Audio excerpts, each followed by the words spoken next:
इस video recording में मैं आपको डेयरी को फेल करने वाली बीमारियों के बारे में बताऊंगा। कैसे ऐसे तो बड़ी बड़ी बातें की जाती हैं कि साहब हम डेयरी के बारे में बता रहे हैं और हम बताएंगे साहब आप इसको हम स्टेप बाय स्टेप आपको समझाएं, पर ऐसा नहीं है। वो स्टेप बाय स्टेप वो जो समझा रहे हैं उसमें कोई वो नहीं है। देखिए, इसमें थैलेरिया मेन चीज है। मैं जो 75 में एक इंटरनेशनल कांग्रेस में गया था, तो उस वक्त वहाँ के जो यूरोपियंस थे, अमेरिकन थे, उन्होंने ये बताया कि साहब आप क्रॉस ब्रीडिंग मत करिए। तो हम लोगों ने पूछा कि क्यों क्रॉस ब्रीडिंग ना करें, तो उसने कहा साहब इसमें जो थैलेरिया की बीमारी है इससे आपके सब पशु मर जाएंगे। तो जब तक ये थैलेरिया जो है विलायती गायों में होता है और जब तक हमारे पशु हाफ रहे, मतलब half Jersey and half Holstein और हाफ देसी, तब तक तो कोई प्रॉब्लम नहीं थी। पर जैसे ही ये जेनोमिक सीमेन आ गया और ये पूरे के पूरे जो है हॉलिस्टीन होने लगे और जर्सी होने लगे, तो इसमें थैलेरिया का प्रकोप बहुत तेजी से बढ़ा।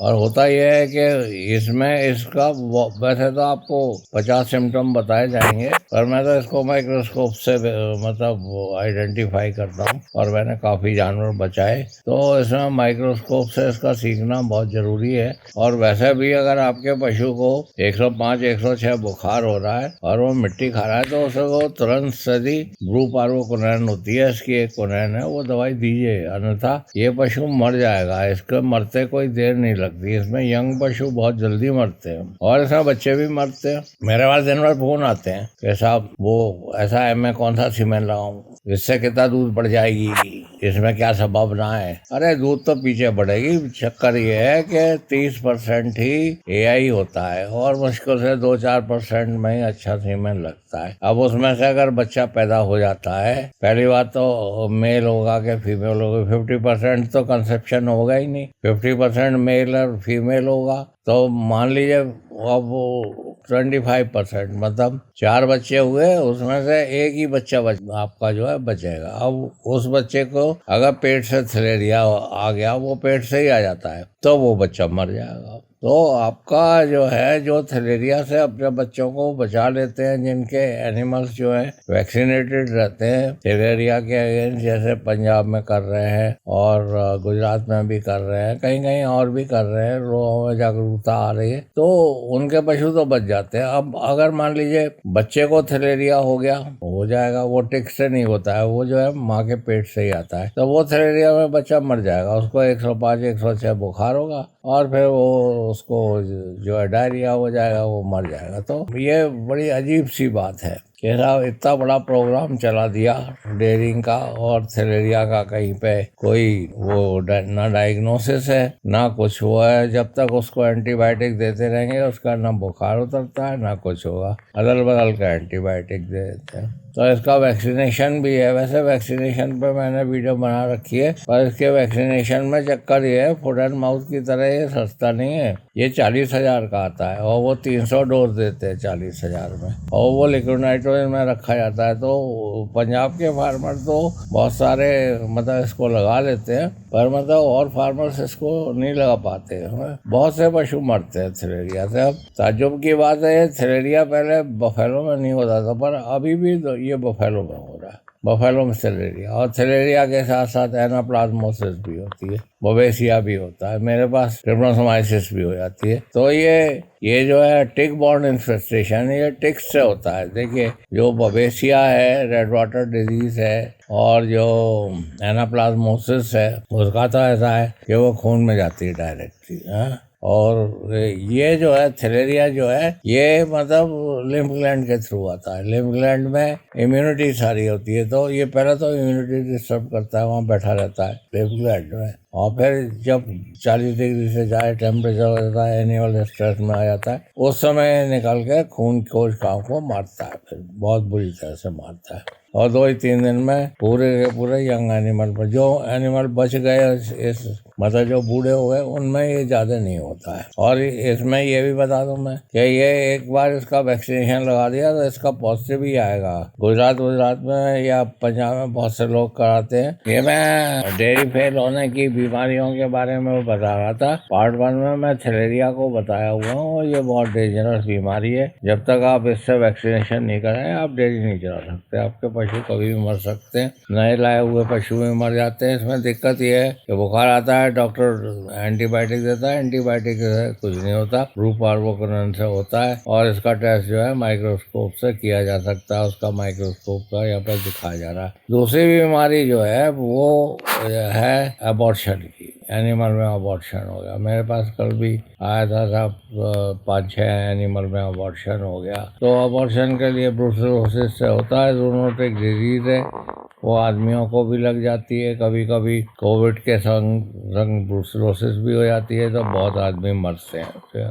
मरते वही हैं जिन्हें कोई सेकेंडरी इन्फेक्शन कोविड से हो गया है। इसके लिए तो सीधा इलाज है कि प्राइम मिनिस्टर की ओर से ये कर दिया गया है कि ब्रूसेला का वैक्सीन जो है आप अपने बच्चे को लगवाएं जब वो 6 से 9 महीने के बीच में, तभी उसका। बहुत से लोग कहते हैं साहब मैं टेस्ट कराऊं। आप टेस्ट करा के कुछ नहीं करा सकते। अगर आपकी बफेलो में तो ठीक है, उसको वो बिक जाएगी, कहीं निकल जाएगी, पर अगर गाय में तो आप उसका क्या करिएगा, मतलब उसको आप ब्रीड मत करिए बहुत दिनों तक सतही पर, वो दूसरे एनिमल को फैलाएगी, उसके दूध से भी फैलेगा, उसके वजाइनल डिस्चार्ज से भी फैलेगा। बहुत से लोग बड़े गर्व से कहते हैं कि साहब मैं जो हूँ ब्रीडिंग पे काम कर, ब्रीडिंग पे काम हो चुका है, सबके जीनोमिक्स बन गए हैं, आप ब्रीडिंग पे कुछ भी नहीं कर सकते।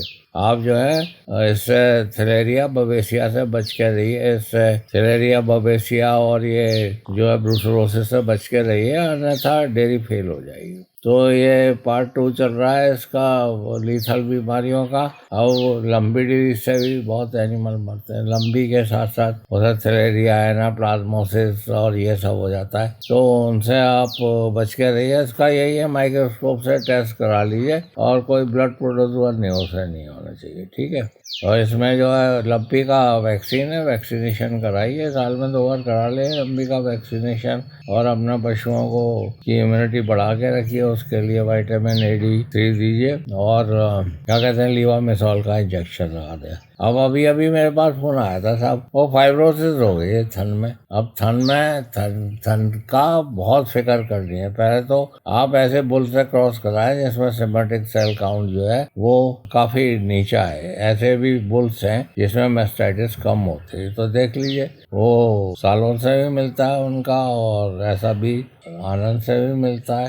उसमें ये होता है कि बुल के साथ साथ ये लिखा रहता है कि इसका सोमेटिक सेल काउंट स्कोर क्या है, और इसका पहली बात तो बुल, और दूसरी बात ये है कि आप जो है वो कैलिफोर्निया मैस्टाइटिस टेस्ट होता है, उसमें मैंने वो बना रखी है, उसको करते रहिए हफ्ते में एक बार। हो गया फिर मतलब बहुत ज़्यादा पैसा लगता है और उसका थन खराब होके ही बनता है।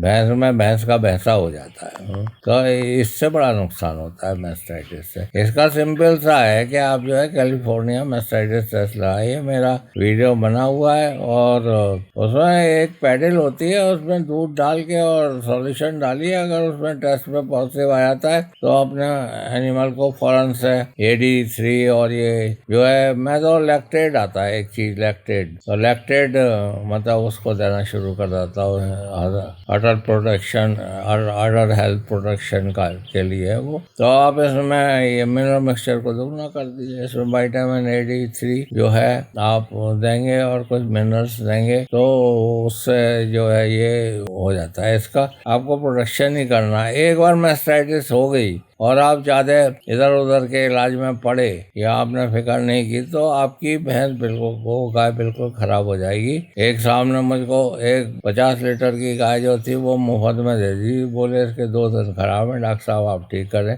मैंने कहा वो ठीक तो नहीं होंगे, पर उसके 2 थन के बाद वो 3 थन खराब हो गए। ब्याह गई वो मेरे यहाँ के। फिर क्या हुआ कि वो दूध भी काफ़ी देती थी, एक थन से ही वो 10-12 लीटर, 12-14 लीटर मैं मुँह में रखे रहा। फिर मेरे दिमाग में आया, मैंने उसको एक को मुफ्त में दे दी। ऐसे जानवर को निकाल दिए, नहीं तो वो आपके दूसरे जानवरों में मैस्टाइटिस करेगा। अगर आपके पास मिल्किंग मशीन है तो बड़ी जल्दी सत्यानाश होगा। उसका जो है ग्लव्स पहन के हाथ से ही निकालिए और उस जानवर को नमस्ते कहिए। कोई किसी गरीब आदमी को दे दीजिए ऐसे जानवर को। विलायत में तो वो मैस्टाइटिस वाले जानवर को रखते ही नहीं है, मतलब खत्म कर देते हैं उसको। हाँ, तो मतलब ये है कि उसको समझ लीजिए। ये डेयरी की भयंकर बीमारियों का पार्ट 3 है। इसमें ये मैं बता रहा हूँ कि लोग बड़े उत्साह से डेयरी खोल रखते हैं। मैंने पिछले बार थैलेरिया, बोवेसिया, ब्रुसेलोसिस और मास्टाइटिस के बारे में बताया। अब कुछ बीमारी हैं जैसे एनाप्लाज्मोसिस है, फुट एंड माउथ डिजीज, उसके बारे में बताऊंगा। एनाप्लाज्मोसिस में मतलब ये बैक्टीरिया से होती है और इसमें जानवर मर जाते हैं। ये जो है बड़ी धीरे धीरे होती है और रिप्रोड्यूस भी नहीं करते हैं। तो इसका एनाप्लाज्मोसिस का इमिडोकार्ब है, इमिडोकार्ब आप लगाएंगे तो ये हो जाता है, या टेरामाइसिन से भी ये कवर हो जाती है। और सबकी जड़ जो है माइक्रोस्कोप है। ये माइक्रोस्कोप से आप एनाप्लाज्मोसिस, बोवेसिया, थैलेरिया, सब बोवेसिया में तो कुछ ऐसा नहीं होता है, उसमें लाल पेशाब हो जाता है, उससे पहचान लेते हैं। और ये ट्रिप्नोसोमाइसिस जैसे सरा कहते हैं, इसमें भी एनिमल काफ़ी मरते हैं। तो इसकी प्रोफाइलेक्टिव डोज है वो बेरेनिल अगर आप 10 ml प्रति 100 kg के हिसाब से अपने डॉक्टर से लगवाएंगे तो आप इससे बच सकते हैं, इससे आप बच सकते हैं। तो ये ट्रिप्नोसोमाइसिस जो है बड़ी मुश्किल से डायग्नोस होती है। सेरिब्रोस्पाइनल फ्लूइड में से आप इसको निकाल सकते हैं और उसमें ट्रिप्नोसोमाइसिस आ जाती है, ठीक है। और या फिर मतलब या ग्लूकोज है तब ये ब्लड में आती है, अन्यथा ये मतलब आती नहीं है। वैसे लोग सरा का जो है वो इंजेक्शन लगा ही देते हैं बैरल पर। मुसीबत ये है कि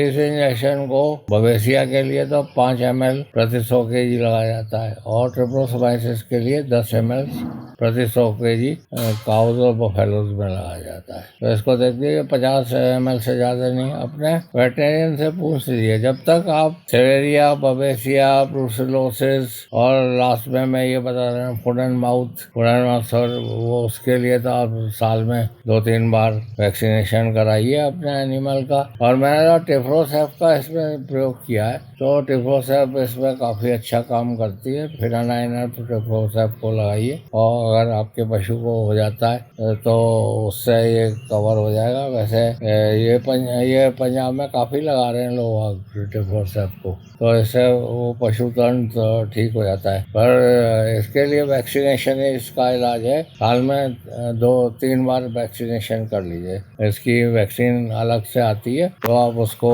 लेके फुट एंड माउथ प्लस वो नहीं होना चाहिए, फुट एंड माउथ और लंगड़ी और फिर घुरुआ, उसका टीका नहीं होगा, वो खाली फुट एंड माउथ का होना चाहिए, ठीक है। तो फुट एंड माउथ से बहुत बच के रहिए, ठीक है। फुट एंड माउथ तो फिर लंपी का भी वैक्सीनेशन आप फुट एंड माउथ के संग कर सकते हैं। इसी तो उसको भी कर दिए, इससे भी बहुत नुकसान होता है। लंपी से भी लोग बहुत दुखी हो जाते हैं।